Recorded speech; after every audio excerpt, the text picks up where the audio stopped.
Assalamualaikum warahmatullahi wabarakatuh. Di sini saya Sabto Nugroho akan menjelaskan apa itu forecasting dan beberapa metodenya. Forecasting adalah istilah yang tidak bisa dipisahkan dalam kegiatan bisnis. Forecasting sangat diperlukan ketika Anda akan menentukan jumlah produksi yang akan diproduksi. Tanpa melakukan hal ini, Anda mungkin akan kesulitan untuk menentukan beberapa jumlah yang tepat. Apa itu forecasting? Forecasting adalah salah satu metode untuk melakukan perencanaan dan pengendalian produksi untuk menghadapi ketidakpastian di masa depan, khususnya untuk memprediksi permintaan produk di waktu mendatang, atau ketika ada perayaan tertentu seperti Natal, Ramadan, Idul Fitri, Tahun Baru, dan sebagainya.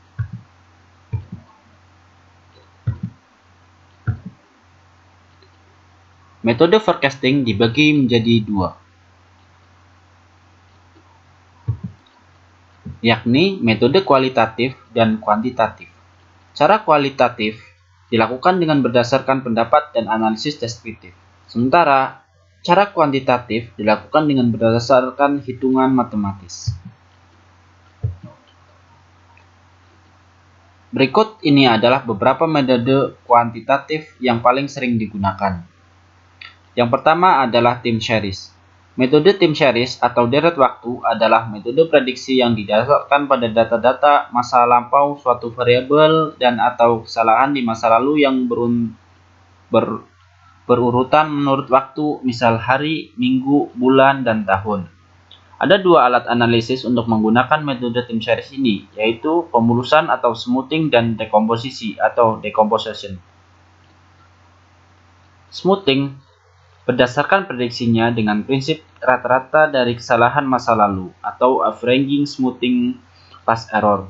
Dengan cara menambahkan presentase kesalahan prediksi sebelumnya, percentage of the error yang didapat dari perbedaan antara nilai sebenarnya actual value dengan nilai prediksinya atau forecasting value.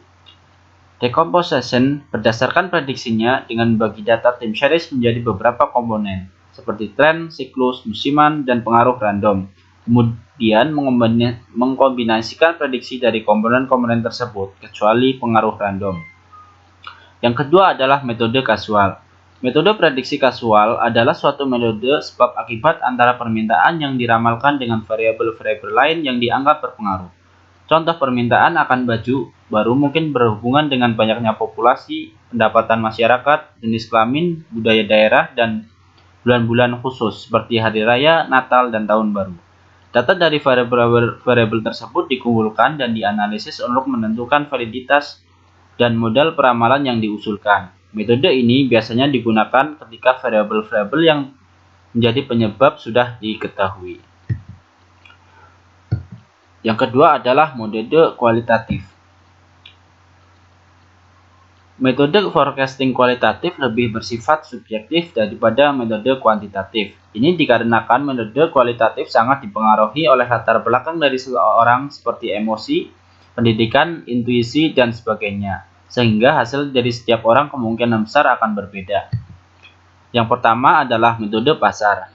Teknik ini dilakukan dengan cara meminta pendapat dari konsumen potensial tentang rencana pembelian pada saat periode pengamatan berlangsung. Survei dapat dilakukan melalui berbagai cara seperti kuesioner, wawancara langsung, atau panggilan telepon. Yang kedua adalah opini dan eksekutif. Teknik ini dilakukan dengan cara meminta pendapat dari kelompok kecil yang terdiri atas manajer pemasaran, manajer produksi, manajer teknik, manajer keuangan, dan manajer logistik. Hasilnya kemudian digabungkan dengan model statistik. Yang ketiga adalah gabungan tenaga penjualan. Teknik ini menggabungkan prediksi dari tenaga penjualan di daerah masing-masing, yang kemudian digabungkan di tingkat provinsi dan nasional. Teknik ini perlu Anda pertimbangkan karena prediksi tersebut berasal dari orang-orang yang sudah mengenal wilayahnya secara langsung. Demikian pembahasan mengenai apa itu forecasting dan beberapa metode yang digunakan. Terima kasih.